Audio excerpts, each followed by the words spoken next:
ನಮಸ್ತೆ ಸ್ನೇಹಿತರೆ, ಇವತ್ತು ನಾವು ತೃತೀಯ BA ರಾಜ್ಯಶಾಸ್ತ್ರ ಭಾರತ ಸಂವಿಧಾನ ಮತ್ತು ಸರ್ಕಾರ ಬ್ಲಾಕ್ 4ರಲ್ಲಿದ್ದೇವೆ. ಬ್ಲಾಕ್ 4ರಲ್ಲಿ ಈಗಾಗಲೇ ನಾವು ಮುಖ್ಯವಾದ ಪ್ರಶ್ನೆಗಳನ್ನು ಅಭ್ಯಾಸ ಮಾಡ್ತಾ ಇದ್ದೇವೆ. ಇವತ್ತು ಘಟಕ 23ರಲ್ಲಿ ಬಂದಿರುವಂತಹ ಮುಖ್ಯವಾದಂತಹ ಪ್ರಶ್ನೆ ಸಂವಿಧಾನದ ತಿದ್ದುಪಡಿ. ಈ ಸಂವಿಧಾನದ ತಿದ್ದುಪಡಿ ಪ್ರಶ್ನೆಯು ಅನೇಕ ಬಾರಿ ಕೇಳಿದ್ದಾರೆ. ನೀವು ಹಳೆಯ ಪ್ರಶ್ನೆ ಪತ್ರಿಕೆಗಳಲ್ಲಿ ನೀವು ನೋಡಿದರೆ ಈ ಸಂವಿಧಾನದ ತಿದ್ದುಪಡಿಯ ಬಗ್ಗೆ ತುಂಬ ಪ್ರಶ್ನೆಗಳು ಬಂದಿದೆ. ಆದ್ದರಿಂದ ಇದು ಒಂದು ಮುಖ್ಯವಾಗಿರುವಂಥ ಪ್ರಶ್ನೆ ಆಗಿರ್ತದೆ. 10 ಅಂಕಕ್ಕೆ ಬಂದಿರುವಂತಹ ಪ್ರಶ್ನೆ. ಮೊದಲನೇದಾಗಿ ನಾವು ಸಂವಿಧಾನ ತಿದ್ದುಪಡಿಯ ವಿಧಾನಗಳ ಬಗ್ಗೆ ತಿಳ್ಕೊಳ್ಬೇಕು. ಸಂವಿಧಾನದ ಪ್ರಮುಖ ತಿದ್ದುಪಡಿಗಳನ್ನು ಕೂಡ ತಿಳ್ಕೊಳ್ಬೇಕು. ಸಂವಿಧಾನದ ಪ್ರಮುಖ ತಿದ್ದುಪಡಿಗಳು ಬೇರೆ ಬೇರೆ ಒಂದು ಅದರ ಒಂದು ಸಂವಿಧಾನದ ವಿಧಿಗಳಲ್ಲಿ ನಾವು ನೋಡ್ಬೋದು. ಮೊದಲಿಗೆ ನಾವು ಸಂವಿಧಾನದ ತಿದ್ದುಪಡಿಯ ವಿಧಾನಗಳನ್ನು ನಾವು ತಿಳ್ಕೊಳ್ಬೇಕು. ಭಾರತ ಸಂವಿಧಾನದ 368ನೇ ವಿಧಿಯಲ್ಲಿ ಸಂವಿಧಾನವನ್ನು ತಿದ್ದುಪಡಿ ಮಾಡುವ ವಿಧಾನವನ್ನು ವಿವರಿಸಿದ್ದಾರೆ. ಯಾವ ವಿಧಿ? 368ನೇ ವಿಧಿಯಲ್ಲಿ ಸಂವಿಧಾನದ ತಿದ್ದುಪಡಿ ಮಾಡುವ ವಿಧಾನ ಇದೆ. 368ರಲ್ಲಿ ನೆನಪಲ್ಲಿ ಇಟ್ಕೊಳ್ಳಿ. ಅಂದರೆ ಇದು ಸಾಧಾರಣವಾಗಿ ನಮಗೆ ಕೆಲವೊಂದು ಪರೀಕ್ಷೆಗಳಿಗೆಲ್ಲ ನೆನಪಲ್ಲಿ ಇರಬೇಕು. ಸಂವಿಧಾನದ ತಿದ್ದುಪಡಿಯನ್ನು ಇರುವಂಥದ್ದು ಸಂವಿಧಾನದ ಯಾವ ವಿಧಿಯಲ್ಲಿ? 368ನೇ ವಿಧಿ ಸಂವಿಧಾನದ ತಿದ್ದುಪಡಿಯನ್ನು ತಿಳಿಸುವಂಥದ್ದು. ಭಾರತ ಸಂವಿಧಾನಕ್ಕೆ ತಿದ್ದುಪಡಿ ಸೂಚಿಸುವ ಮಸೂದೆಯನ್ನು ಆ ಉದ್ದೇಶಕ್ಕೆಂದೇ ಶಾಸನ ಸಭೆಯಲ್ಲಿ ಮಂಡಿಸುವುದರ ಮೂಲಕ ಅದರ ಮೂಲಕ ಶಾಸನ ಸಭೆಯಲ್ಲಿ ಮಂಡಿಸುವುದರ ಮೂಲಕ ತಿಳಿಯುವಂಥದ್ದು.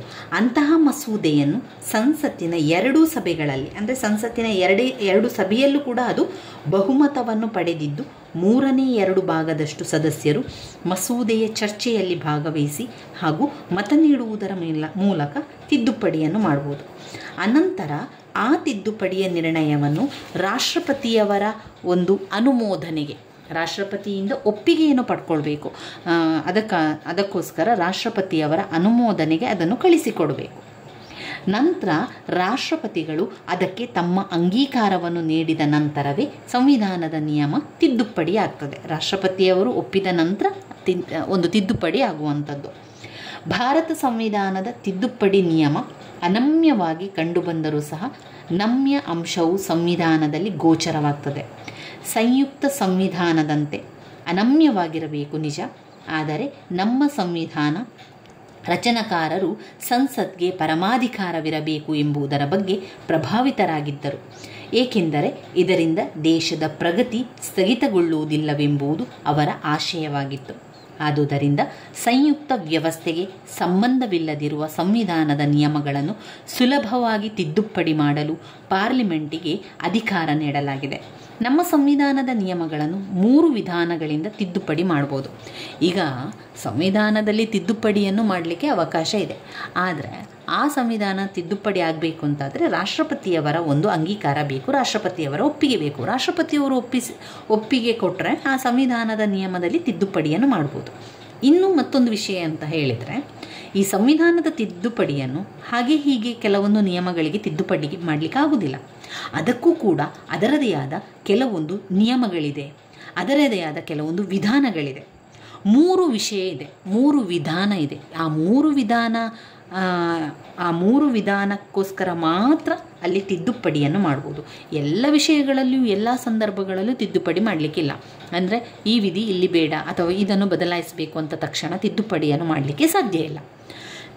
ಈಗ ಸಂವಿಧಾನ ತಿದ್ದುಪಡಿ ಆಗಬೇಕು ಅಂತ ಆದರೆ ಅಲ್ಲಿ ಅವರದೇ ಆದ ಕೆಲವೊಂದು ನಿಯಮ ಇದೆ. ಅಂದರೆ 3 ನಿಯಮಗಳನ್ನು ಕೊಟ್ಟಿದ್ದಾರೆ. ಈ ಒಂದು ಸಂವಿಧಾನದ ನಿಯಮಗಳನ್ನು ಸುಲಭವಾಗಿ ತಿದ್ದುಪಡಿ ಮಾಡಲು ಪಾರ್ಲಿಮೆಂಟಿಗೆ ಅಧಿಕಾರವನ್ನು ನೀಡಲಾಗಿದೆ. ನಮ್ಮ ಸಂವಿಧಾನದ ನಿಯಮಗಳನ್ನು 3 ವಿಧಾನಗಳಿಂದ ತಿದ್ದುಪಡಿ ಮಾಡ್ಬೋದು. ಯಾವುದೆಲ್ಲ ಒಂದು ವಿಧಾನದಿಂದ ಅಂತ ಹೇಳಿದರೆ, 1 ಸಾಮಾನ್ಯ ಬಹುಮತದಿಂದ ತಿದ್ದುಪಡಿ, ಸಾಮಾನ್ಯ ಬಹುಮತದಿಂದ ತಿದ್ದುಪಡಿ. 2 ವಿಶೇಷ ಬಹುಮತದಿಂದ ತಿದ್ದುಪಡಿ.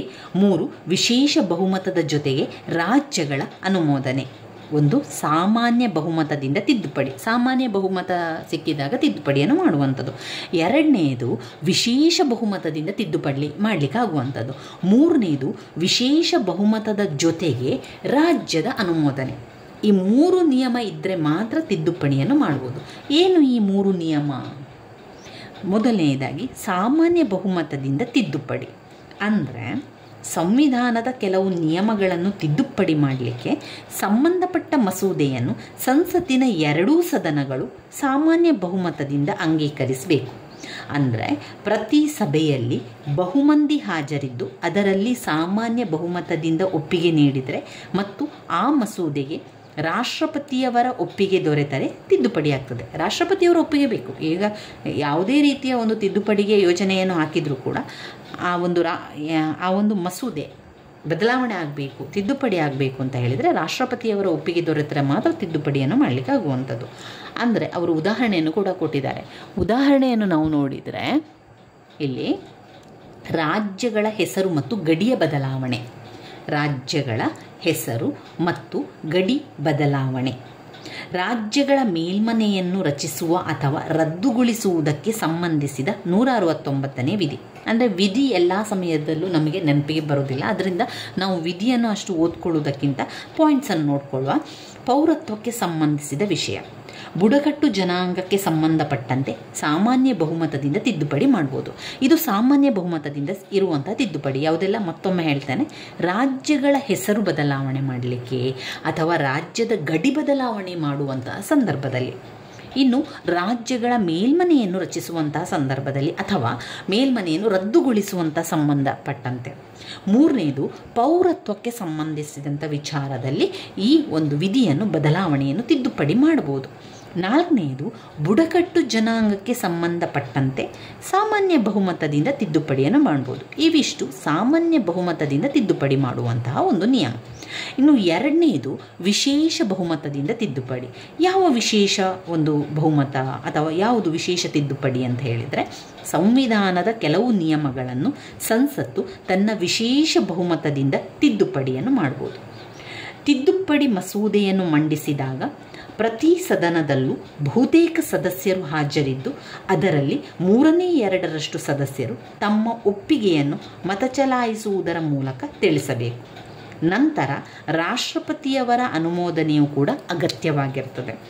ಈ ವಿಧಾನದ ಮೂಲಕ ಮೂಲಭೂತ ಹಕ್ಕುಗಳನ್ನು ಮತ್ತು ರಾಜ್ಯ ನೀತಿಯ ನಿರ್ದೇಶನ ತತ್ವಗಳನ್ನು ತಿದ್ದುಪಡಿ ಮಾಡ್ಬೋದು.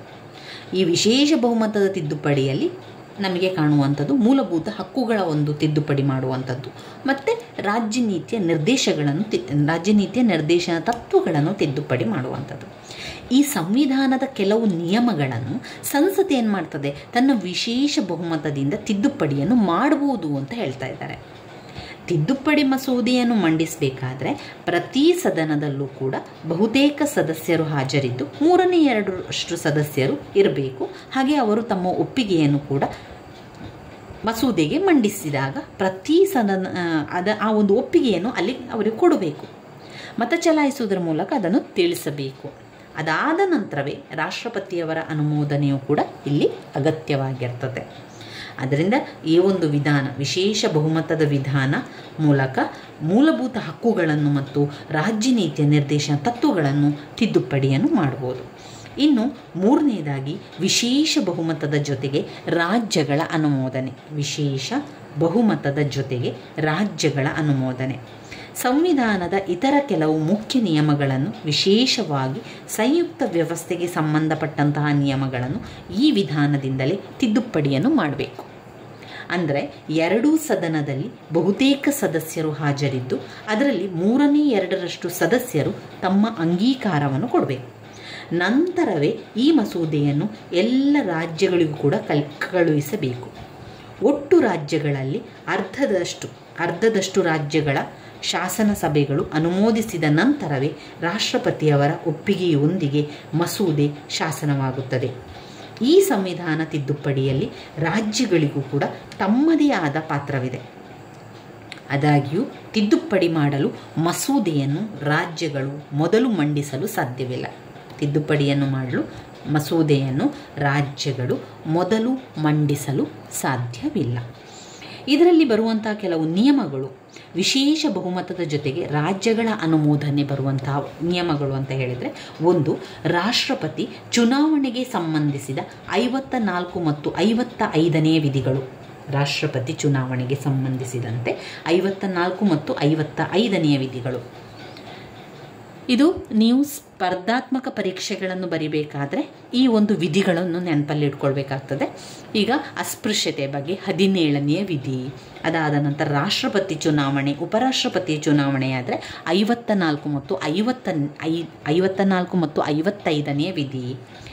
ಆಮೇಲೆ ಕೇಂದ್ರ ರಾಜ್ಯಗಳ ಕಾರ್ಯಾಂಗಕ್ಕೆ ಸಂಬಂಧಿಸಿದಂತೆ 73 ಮತ್ತು 162ನೇ ವಿಧಿ. ಅದಾದ ನಂತರ 3ನೇ ಪಾಯಿಂಟ್, ಶ್ರೇಷ್ಠ ನ್ಯಾಯಾಲಯ ಮತ್ತು ಉಚ್ಚ ನ್ಯಾಯಾಲಯಗಳಿಗೆ ಸಂಬಂಧಿಸಿದಂತೆ 5ನೇ ಭಾಗದ 4ನೇ ಅಧ್ಯಾಯ ಮತ್ತು 6ನೇ ಭಾಗದ 5ನೇ ಅಧ್ಯಾಯ, 5ನೇ ಭಾಗದ 4ನೇ ಅಧ್ಯಾಯ ಮತ್ತು 6ನೇ ಭಾಗದ 5ನೇ ಅಧ್ಯಾಯ. 4ನೇದು, ಕೇಂದ್ರ ಮತ್ತು ರಾಜ್ಯಗಳ ಹಂಚಿಕೆಯಾಗಿರುವಂತಹ ಶಾಸನ ಅಧಿಕಾರಿಗಳಿಗೆ ಸಂಬಂಧಪಟ್ಟ ನಿಯಮ. ಇನ್ನು 368ನೇ ವಿಧಿಗೆ ತಿದ್ದುಪಡಿ ಮಾಡುವಂಥದ್ದು. 368ನೆಯಲ್ಲಿ ತಿದ್ದುಪಡಿ ಎನ್ನುವಂಥದ್ದು ಬರ್ತದೆ. 368 ತಿದ್ದುಪಡಿಯ ವಿಚಾರ ಬರುವಂಥದ್ದು. 360 ಹಣಕಾಸಿಗೆ ಸಂಬಂಧಪಟ್ಟಂಥ ವಿಚಾರಗಳು, 324ರಲ್ಲಿ ಚುನಾವಣೆಗೆ ಸಂಬಂಧಪಟ್ಟಂಥ ವಿಚಾರಗಳು, 352 ತುರ್ತು ಪರಿಸ್ಥಿತಿಗೆ ಸಂಬಂಧಪಟ್ಟ ವಿಚಾರಗಳು. ಈ ರೀತಿ ಕೆಲವೊಂದು ವಿಧಿಗಳು ಕೆಲವೊಂದು ವಿಚಾರಗಳಿಗೆ ತುಂಬಾ ಮುಖ್ಯವಾಗಿರುವಂಥ ವಿಧಿಗಳಾಗಿರ್ತದೆ. ಇನ್ನು ಸಂವಿಧಾನದ ಇವಿಷ್ಟು ಏನಾಯಿತು, ವಿಶೇಷ ಬಹುಮತದ ಜೊತೆಗೆ ರಾಜ್ಯಗಳ ಅನುಮೋದನೆ, ಅದರಲ್ಲಿ 5 ಪಾಯಿಂಟ್ಸ್ಗಳನ್ನು ನಾವು ನೋಡಿಕೊಂಡೆವು. ಮತ್ತೊಮ್ಮೆ ಆ ಪಾಯಿಂಟ್ಸ್ ಹೋಗ್ತೇನೆ. ರಾಷ್ಟ್ರಪತಿ ಚುನಾವಣೆಗೆ ಸಂಬಂಧಿಸಿದಂತೆ 54, 55ನೇ ವಿಧಿ. ಕೇಂದ್ರ ಹಾಗೂ ರಾಜ್ಯಗಳ ಕಾರ್ಯಾಂಗಾಧಿಕಾರಕ್ಕೆ ಸಂಬಂಧಿಸಿದಂತೆ 73 ಮತ್ತು 162ನೇ ವಿಧಿ. ಶ್ರೇಷ್ಠ ನ್ಯಾಯಾಲಯ ಮತ್ತು ಉಚ್ಚ ನ್ಯಾಯಾಲಯಗಳಿಗೆ ಸಂಬಂಧಿಸಿದಂತೆ 5ನೇ ಭಾಗದ 4ನೇ ಅಧ್ಯಾಯ, 6ನೇ ಭಾಗದ 5ನೇ ಅಧ್ಯಾಯ. 4, ಕೇಂದ್ರ ಮತ್ತು ರಾಜ್ಯಗಳ ನಡುವೆ ಹಂಚಿಕೆಯಾಗಿರುವ ಶಾಸನ ಅಧಿಕಾರಿಗಳಿಗೆ ಸಂಬಂಧಿಸಿದ ನಿಯಮಗಳು. 5ನೇದು 368ನೆಯ ವಿಧಿಗೆ ತಿದ್ದುಪಡಿ. ಭಾರತದ ಸಂವಿಧಾನ ಸಂಯುಕ್ತ ಸಂವಿಧಾನವಾಗಿದ್ದರೂ ತಿದ್ದುಪಡಿ ವಿಷಯದಲ್ಲಿ ಸಂಸತ್ತಿಗೆ ಪೂರ್ಣ ಅಧಿಕಾರವಿದೆ. ಕೆಲವು ಸಂವಿಧಾನದ ನಿಯಮಗಳನ್ನು ತಿದ್ದುಪಡಿ ಮಾಡಲು ಸಂಸತ್ತು ಅಂಗೀಕರಿಸಿದ ಮಸೂದೆಯನ್ನು ಅರ್ಧದಷ್ಟು ರಾಜ್ಯ ಶಾಸಕಾಂಗಗಳು ಅನುಮೋದಿಸಬಹುದೇ ಹೊರತು ರಾಜ್ಯ ಶಾಸಕಾಂಗಗಳಲ್ಲಿ ಸಂವಿಧಾನ ತಿದ್ದುಪಡಿ ಮಸೂದೆಯನ್ನು ಮಂಡಿಸುವಂತಿಲ್ಲ. ಈ ಪರಿಣಾಮವಾಗಿ ಸಂಸತ್ತು ರಾಜ್ಯಗಳ ಸ್ವಾಯತ್ತತೆಯನ್ನು ಕಸಿದುಕೊಳ್ಳಬಹುದು ಅಥವಾ ಅದನ್ನು ಕುಂಠಿತಗೊಳಿಸಬಹುದು. ಕೇಂದ್ರದ ಆಡಳಿತ ಪಕ್ಷಕ್ಕೆ ಉಭಯ ಸದನಗಳಲ್ಲಿ ಹೆಚ್ಚು ಬಹುಮತವಿದ್ದರೆ ಸುಲಭವಾಗಿ ಸಂವಿಧಾನವನ್ನು ತಿದ್ದುಪಡಿ ಮಾಡಬಹುದು. ಕೇಶವಾನಂದ ಭಾರತಿ ಮೊಕದ್ದಮೆಯಲ್ಲಿ ಭಾರತದ ಶ್ರೇಷ್ಠ ನ್ಯಾಯಾಲಯ ಮೂಲ ರಚನಾ ಸಿದ್ಧಾಂತವನ್ನು ಪ್ರತಿಪಾದಿಸಿ ಸಂವಿಧಾನ ಮೂಲ ತತ್ವಗಳಾದ ಪರಮಾಧಿಕಾರ, ಸಮಗ್ರತೆ, ಸಂಯುಕ್ತ ಪದ್ಧತಿ, ನ್ಯಾಯಿಕ ವಿಮರ್ಶೆ ಮುಂತಾದವುಗಳನ್ನು ತಿದ್ದುಪಡಿ ಮಾಡಲು ಸಂಸತ್ತಿಗೆ ಅಧಿಕಾರವಿಲ್ಲ ಎಂದು ತೀರ್ಪನ್ನು ನೀಡಿತು. ಆದರೆ ಶ್ರೇಷ್ಠ ನ್ಯಾಯಾಲಯದ ವಿವಿಧ ನ್ಯಾಯಾಧೀಶರು ತಿಳಿಸಿದ ಸಂವಿಧಾನದ ಮೂಲ ತತ್ವಗಳ ಸಿದ್ಧಾಂತವನ್ನು ಕೇಂದ್ರ ಸರ್ಕಾರ ಒಪ್ಪಲಿಲ್ಲ. ಅಂದರೆ ಭಾರತದ ಸಂಸತ್ತು ಸಂವಿಧಾನದ ಯಾವುದೇ ಭಾಗವನ್ನು ತಿದ್ದುಪಡಿ ಮಾಡಲು ಅಧಿಕಾರವನ್ನು ಪಡೆದಿರುತ್ತದೆ ಎಂದು ಸ್ಪಷ್ಟವಾಗಿದೆ. ಇನ್ನು ನೋಡುವುದಾದರೆ ಸಂವಿಧಾನದ ಪ್ರಮುಖ ತಿದ್ದುಪಡಿಗಳು, ಬೇರೆ ಬೇರೆ ತಿದ್ದುಪಡಿಗಳನ್ನು ಮಾಡಿದ್ದಾರೆ. ಈ ಒಂದು ಸಾಮಾನ್ಯ ಬಹುಮತದಿಂದ ತಿದ್ದುಪಡಿ, ವಿಶೇಷ ಬಹುಮತದಿಂದ ತಿದ್ದುಪಡಿ, ವಿಶೇಷ ಬಹುಮತದ ಜೊತೆಗೆ ರಾಜ್ಯಗಳ ಅನುಮೋದನೆ, ಈ ವಿಚಾರಗಳ ಜೊತೆಗೆ ಈ ತಿದ್ದುಪಡಿಗಳು ಆಗಿರುವಂಥದ್ದು. ಯಾವುದೆಲ್ಲ ತಿದ್ದುಪಡಿಗಳಾಗಿದೆ? ಸಂವಿಧಾನದ ವಿಧಿಗಳು ನೆನಪಲ್ಲಿದ್ದರೆ ನೀವು ಆ ವಿಧಿ ತುಂಬಾ ಅಗತ್ಯವಾಗಿರ್ತದೆ ಇಲ್ಲಿ. ಆದರೆ ಕೆಲವೊಂದು ವಿಚಾರಗಳನ್ನು ನೆನಪಲ್ಲಿ, ಅಂದರೆ ತಪ್ಪಾಗಿ ನೀವು ವಿಧಿಯನ್ನು ಬರಿಬೇಡಿ, ಸರಿಯಾಗಿ ಕಲಿತುಕೊಂಡು ವಿಧಿಯನ್ನು ಬರಿಬೇಕು. ಇಲ್ಲ ಅಂತಾದರೆ ಅದರ ವಿವರಣೆಯನ್ನು ಕೂಡ ಬರೆದ್ರೆ ಆಗ್ತದೆ. ತಿದ್ದುಪಡಿಯ ಬಗ್ಗೆ ತಿಳ್ಕೊಳ್ಳೋಣ. ಕಳೆದ 62 ವರ್ಷಗಳಲ್ಲಿ ನಮ್ಮ ಸಂವಿಧಾನಕ್ಕೆ 98 ತಿದ್ದುಪಡಿ ತರಲಾಗಿದೆ. ಇವಾಗ ಒಂದು 62 ವರ್ಷಗಳಿಂದ ಅವರು ಏನು ಹೇಳ್ತಾ ಇದ್ದಾರೆ ಅಂತ ಹೇಳಿದರೆ, ಸಂವಿಧಾನದಲ್ಲಿ ತುಂಬಾ ತಿದ್ದುಪಡಿಯನ್ನು ತಂದಿದ್ದಾರೆ. ಆ ಒಂದು ತಿದ್ದುಪಡಿಯನ್ನು ನೋಡಿದರೆ 68 ತಿದ್ದುಪಡಿಯ 68 ಅಲ್ಲ, ಕ್ಷಮಿಸಿ 98 ತಿದ್ದುಪಡಿಗಳು ಆಗಿದೆ, ತರಲಾಗಿದೆ ಅಂತ ಹೇಳಿದ್ದಾರೆ. 98 ತಿದ್ದುಪಡಿಯನ್ನು ಮಾಡಿದ್ದಾರೆ. ಕೆಲವು ಚಿಂತನಗಾರರು ಈ ತೀವ್ರಗತಿಯ ತಿದ್ದುಪಡಿಗಳನ್ನು ವಿರೋಧಿಸ್ತಾರೆ. ಈಗ ಯಾವುದೇ ಒಂದು ಕೆಲಸವನ್ನು ಮಾಡಿದರೂ ಕೂಡ ಅದರ ಪರ ನಿಲ್ಲುವವರು, ಅದರ ವಿರೋಧ ನಿಲ್ಲುವವರು ಇದ್ದೇ ಇರುವಂಥದ್ದು. ಈ ಒಂದು ಸಮಾಜದಲ್ಲಿ ಯಾವುದೇ ಒಂದು ವಿಚಾರ ಅಂತ ಆದರೂ ಕೂಡ, ಒಂದು ಸಮಾಜ ಆಗಿರ್ಬೋದು, ಕುಟುಂಬ ಆಗಿರ್ಬೋದು, ಎಲ್ಲೇ ಆಗಲಿ ಒಂದು ವಿಚಾರ ಅಂತ ಬಂದಾಗ ಅಥವಾ ಒಂದು ತೀರ್ಪು ಅಂತ ಬಂದಾಗ ಅದರ ಪರವಾಗಿ ಇಂತಿಷ್ಟು ಜನ ಇರ್ತಾರೆ, ಅದರ ವಿರೋಧವಾಗಿ ಕೂಡ ಇಂತಿಷ್ಟು ಜನರು ಇರುವಂಥದ್ದು. ಅದೇ ರೀತಿಯಲ್ಲಿ ಇಲ್ಲಿ ಸಂವಿಧಾನದ ತಿದ್ದುಪಡಿಯನ್ನು 63 ವರ್ಷಗಳ ಸಂವಿಧಾನದ ತಿದ್ದುಪಡಿಯಲ್ಲಿ 98 ತಿದ್ದುಪಡಿಗಳನ್ನು ಮಾಡಿದ್ದಾರೆ. ಅದಕ್ಕೆ ಕೆಲವು ಚಿಂತಕರು ಈ ಒಂದು ತೀವ್ರಗತಿಯಲ್ಲಿ ಆಗುವಂಥ ತಿದ್ದುಪಡಿಗೆ ವಿರೋಧವನ್ನು ವ್ಯಕ್ತಪಡಿಸ್ತಾರೆ. ಇನ್ನು ಕೆಲವರು ಏನು ಮಾಡ್ತಾರೆ, ಅದನ್ನು ಸ್ವಾಗತಿಸ್ತಾರೆ.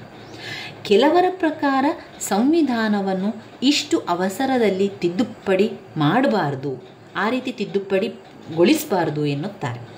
ಆದರೆ ಯಾರು ಆ ಒಂದು ತಿದ್ದುಪಡಿಯನ್ನು ಸ್ವಾಗತಿಸ್ತಾರೆ ನೋಡಿ, ಅವರ ಒಂದು ವಾದದಂತೆ ಸಂವಿಧಾನವು ಹೊಸ ಸಮಸ್ಯೆಗಳನ್ನು ಎದುರಿಸುವುದಕ್ಕಾಗಿಯಾದರೂ ತಿದ್ದುಪಡಿಗೊಳಗಾಗಿರುವುದು ಸರಿ ಅಂತ ಹೇಳ್ತಾರೆ. ಕೆಲವು ತಿದ್ದುಪಡಿಗಳನ್ನು ಸಂವಿಧಾನದ ಕಾರ್ಯಾಚರಣೆಯಲ್ಲಿದ್ದ ಕೆಲವು ನ್ಯೂನತೆಗಳನ್ನು ಹೋಗಲಾಡಿಸಲು ತರಲಾಗಿದೆ. ಇನ್ನು ಕೆಲವು ತಿದ್ದುಪಡಿಗಳು ವಿಕಾಸಗೊಳ್ಳುತ್ತಿರುವ ರಾಜಕೀಯ ವ್ಯವಸ್ಥೆಯ ಒತ್ತಡದ ಪರಿಣಾಮದಿಂದ ಅದು ಉಂಟಾಗುವುದಾಗಿರ್ತದೆ. ಇನ್ನು ಪ್ರಮುಖ ತಿದ್ದುಪಡಿಗಳು ಯಾವುದೆಲ್ಲ? 1. 24ನೇ ವಿಧಿ, 25ನೇ ವಿಧಿ, ಅದಾದ ನಂತರ 42ನೇ ವಿಧಿ, 44ನೇ ವಿಧಿ, ನಂತರ 73ನೇ ವಿಧಿ, 74ನೇ ವಿಧಿ, ನಂತರ 93ನೇ ವಿಧಿ. 24, 25, 42, 44, 73, 74, ಆಮೇಲೆ 93 ಇವಿಷ್ಟು ತಿದ್ದುಪಡಿ ಆಗಿರುವಂಥ ಸಂವಿಧಾನದ ವಿಧಿಗಳಾಗಿರ್ತದೆ.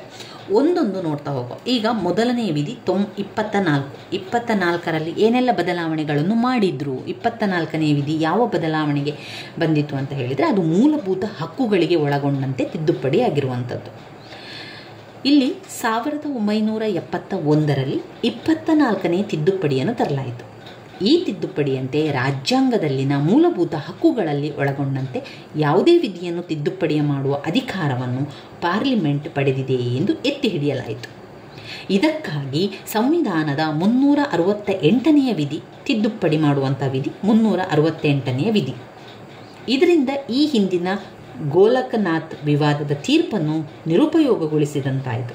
ಈ ತಿದ್ದುಪಡಿಯ ಇನ್ನೊಂದು ವಿಶೇಷ ಮಹತ್ವ ಸಂಗತಿ ಎಂದರೆ, ಭಾರತದ ರಾಷ್ಟ್ರಪತಿಗಳು ಸಂವಿಧಾನದ ಯಾವುದೇ ತಿದ್ದುಪಡಿಗೆ ಅಂಗೀಕಾರ ನೀಡುವುದನ್ನು ಸ್ವಯಂ ಪ್ರಭಾವಯುತ ನಿಯಮವನ್ನಾಗಿ ಮಾಡಿರುವಂಥದ್ದು.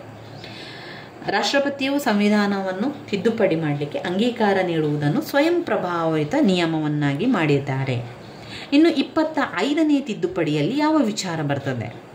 25ನೇ ತಿದ್ದುಪಡಿಯಂತೆ ನ್ಯಾಯಾಲಯಗಳು ಸರಕಾರವು ತನ್ನ ವಶಕ್ಕೆ ತೆಗೆದುಕೊಳ್ಳುವ ಭೂಮಿಗೆ ನೀಡುವ ಪರಿಹಾರ ಧನದ ಬಗ್ಗೆ ವಿಚಾರಿಸುವುದನ್ನು ತೆಗೆದುಹಾಕಿದೆ. ಪರಿಹಾರ ಎಂಬ ಪದ ತೆಗೆದುಹಾಕು, ಮೊತ್ತ ಎಂಬ ಒಂದು ಪದವನ್ನು ಕೊಟ್ಟಿದ್ದಾರೆ. ಪರಿಹಾರ ಎಂಬ ಒಂದು ಪದವನ್ನು ತೆಗೆದು ಮೊತ್ತ ಎಂಬ ಪದವನ್ನು ಸೇರಿಸಿದ್ದಾರೆ. ಈ ತಿದ್ದುಪಡಿಯಿಂದ 39ನೇ ವಿಧಿಯು ಬಿ ಮತ್ತು ಸಿ ನಿಯಮಗಳ ಪ್ರಕಾರ ರಾಜ್ಯ ನಿರ್ದೇಶನ ತತ್ವಗಳನ್ನು ಜಾರಿಯಲ್ಲೂ ತರಲು ಯಾವುದೇ ಪ್ರಯತ್ನ ಕೈಗೊಂಡಲ್ಲಿ ಅಂತಹ ಪ್ರಯತ್ನವನ್ನು ಮೂಲಭೂತ ಹಕ್ಕುಗಳನ್ನು ತೊಂದರೆಗೊಳಪಡಿಸುತ್ತದೆ ಎಂಬ ನೆಪದಿಂದ ಕೋರ್ಟಿನಲ್ಲಿ ಪ್ರಶ್ನಿಸುವುದನ್ನು ತೆಗೆದುಹಾಕಲಾಗಿದೆ. ಕೋರ್ಟಿನಲ್ಲಿ ಪ್ರಶ್ನಿಸುವಂತಿಲ್ಲ, ಅದನ್ನು ತೆಗೆದುಹಾಕಿದ್ದಾರೆ. ಇನ್ನು 42ನೇ ವಿಧಿ ಏನು ಹೇಳ್ತದೆ? 42ನೇ ವಿಧಿ ಸಂವಿಧಾನದ 42ನೇ ತಿದ್ದುಪಡಿಯನ್ನು 1976ರಲ್ಲಿ ಸಂವಿಧಾನಕ್ಕೆ ಮಾಡಲಾಯಿತು.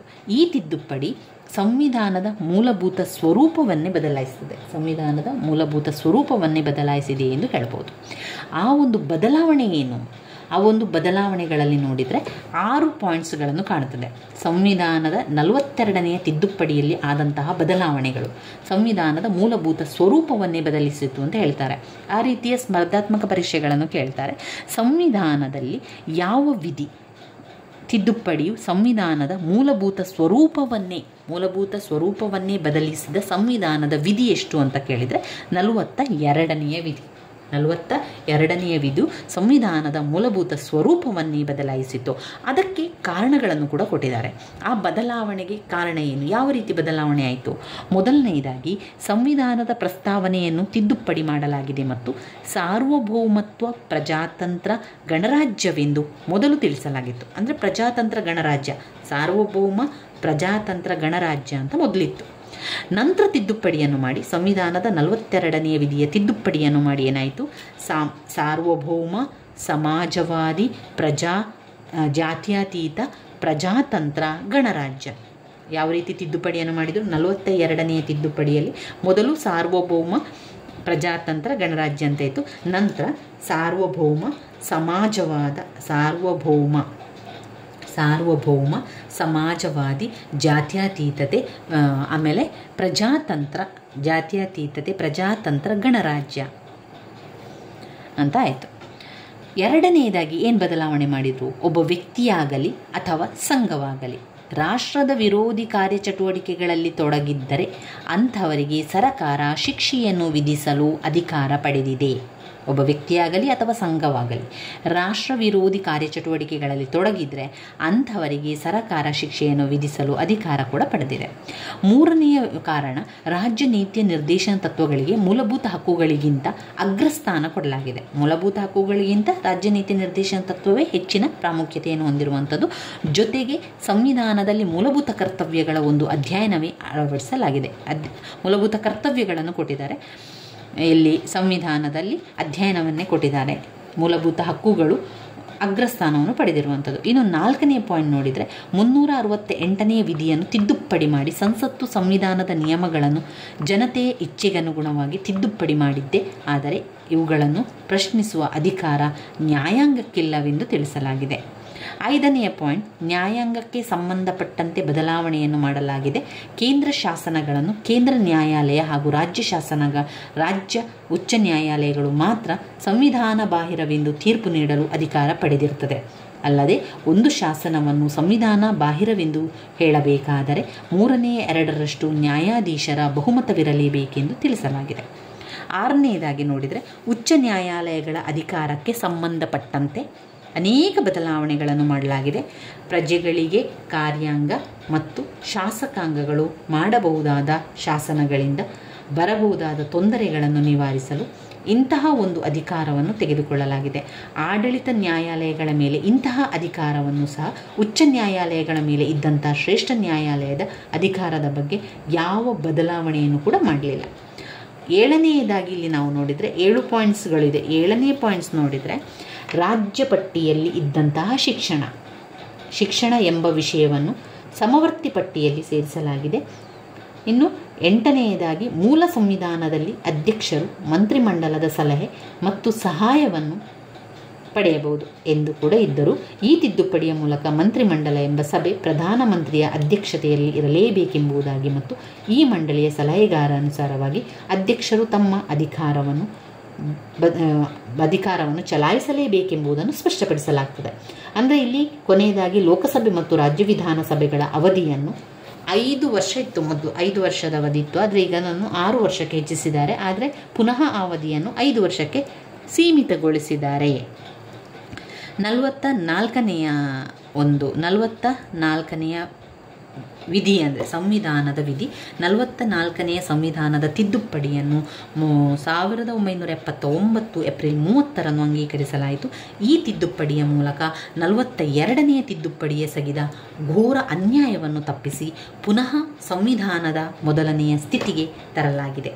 ಅದಕ್ಕೋಸ್ಕರ ಕಾರ್ಯಾಂಗ ಪಡೆದಿದ್ದ ಅನೇಕ ಅಧಿಕಾರಗಳನ್ನು ಮೊಟಕುಗೊಳಿಸಲಾಗಿದೆ. 44ನೇ ತಿದ್ದುಪಡಿಯಿಂದಾಗಿ ಪ್ರಜೆಗಳ ಆಸ್ತಿಯ ಹಕ್ಕು ಮೂಲಭೂತ ಹಕ್ಕಲ್ಲ, ಅದು ಕೇವಲ ಒಂದು ಶಾಸನಬದ್ಧ ಹಕ್ಕಾಗಿದ್ದು ಈ ಕಾರಣಕ್ಕಾಗಿ 19ನೇ ವಿಧಿಯನ್ನು ತಿದ್ದುಪಡಿ ಮಾಡಿ 31ನೇ ವಿಧಿಯನ್ನು ಸಂವಿಧಾನದಿಂದ ತೆಗೆದುಹಾಕಲಾಗಿದೆ. ಆದರೂ ಶಾಸನಗಳು ಯಾರೊಬ್ಬರ ಆಸ್ತಿಯ ಹಕ್ಕನ್ನು ತೆಗೆದುಕೊಳ್ಳಲು ಸಾಧ್ಯವಿಲ್ಲ. ಇಲ್ಲಿ 2ನೇದಾಗಿ ಕಾರ್ಯಾಂಗ ಪಡೆದಿರುವ ಅಧಿಕಾರಗಳಿಂದ ಪ್ರಜೆಗಳಿಗೆ ತೊಂದರೆಯಾಗದಂತೆ ಸಾಕಷ್ಟು ರಕ್ಷಣೆಯನ್ನು ಕೂಡ ನೀಡಲಾಗಿದೆ. ಈ ತಿದ್ದುಪಡಿಯ ನಂತರ ಕೇವಲ ಸಂಸತ್ತಿನಲ್ಲಿ ಯಾವುದೇ ಒಂದು ಪಕ್ಷ ಬಹುಮತವನ್ನು ಪಡೆದಿದೆ ಎಂದಾಕ್ಷಣ ಪ್ರಜೆಗಳ ಮೂಲಭೂತ ಹಕ್ಕುಗಳಾದ ಜೀವಿಸುವ ಹಕ್ಕು, ಸ್ವಾತಂತ್ರ್ಯದ ಹಕ್ಕು ಚ್ಯುತಿಗೊಳಿಸುವುದಕ್ಕಾಗಲಿ ಹಿಂತೆಗೆದುಕೊಳ್ಳುವುದಕ್ಕಾಗಲಿ ಸಾಧ್ಯವಿಲ್ಲ.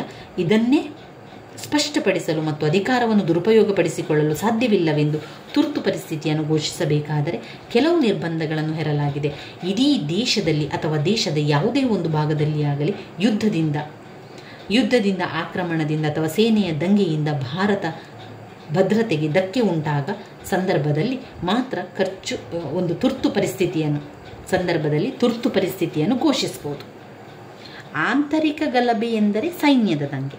ಸೈನ್ಯದ ದಂಗೆ ಎಂದಾಗ ಮಾತ್ರ ಆಂತರಿಕ ತುರ್ತು ಪರಿಸ್ಥಿತಿಯನ್ನು ಘೋಷಿಸಬಹುದಾಗಿದೆ.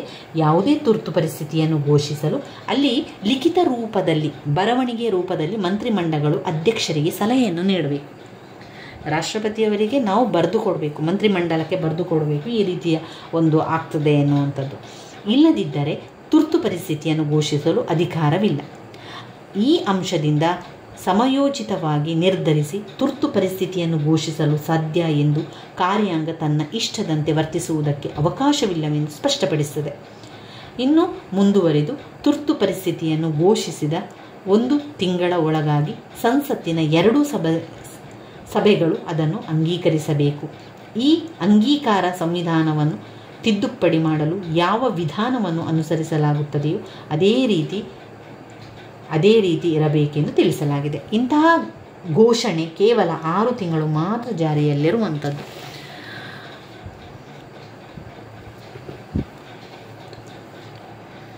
ಇನ್ನು ಇದರಲ್ಲಿ ನಾವು ನೋಡಿದರೆ ಬೇರೆ ಬೇರೆ ವಿಚಾರಗಳನ್ನು ಕೂಡ ನೋಡ್ತೇವೆ. ಒಬ್ಬ ವ್ಯಕ್ತಿಯನ್ನು 2 ತಿಂಗಳಿಗಿಂತ ಹೆಚ್ಚಿಗೆ ಬಂಧನದಲ್ಲಿಡಲು ಸಾಧ್ಯವಿಲ್ಲ.